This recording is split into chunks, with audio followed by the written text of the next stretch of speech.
Pagdinig ng isang komite ng Kamara sa paggamit ng pondo ng Office of the Vice President at DepEd sa ilalim ng pamumuno ni Vice President Sara Duterte, ipinagpatuloy ngayong araw.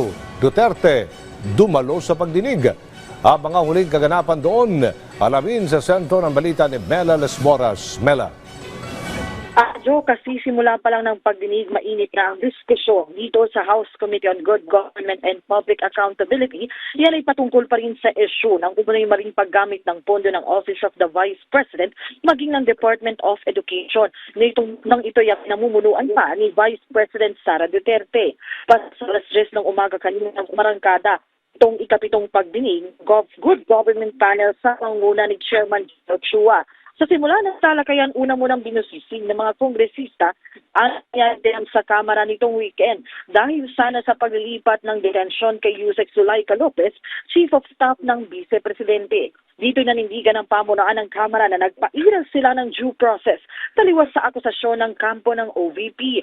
Kasunod niya, nagmusyon si ACT Teachers Party List Representative Franz Castro na palawigin pa ang contempt order laban kay Lopez ng 5 araw at gawin na itong 10 araw dahil sa pagiging evasive umano ito at pagsisinungaling. Inaprubahan naman niya ng komite. Bago mag-alas 12 ng tanghali kanina, dumating na nga rin dito si Vice President Sara Duterte sa pagdinig.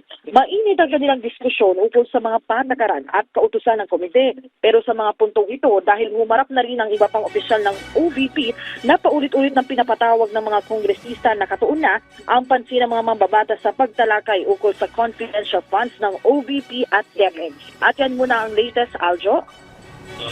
Mela, Yes, Aljo. totoo bang nanumpa si VP Sara bago humarap sa pagdinig? Yes, Aljo, ako sa unang pagkakataon nga, no, kung nung unang pagdinig mo, siya unang humarap dito nga sa Good Government Panel, ay ayaw niyang manumpa.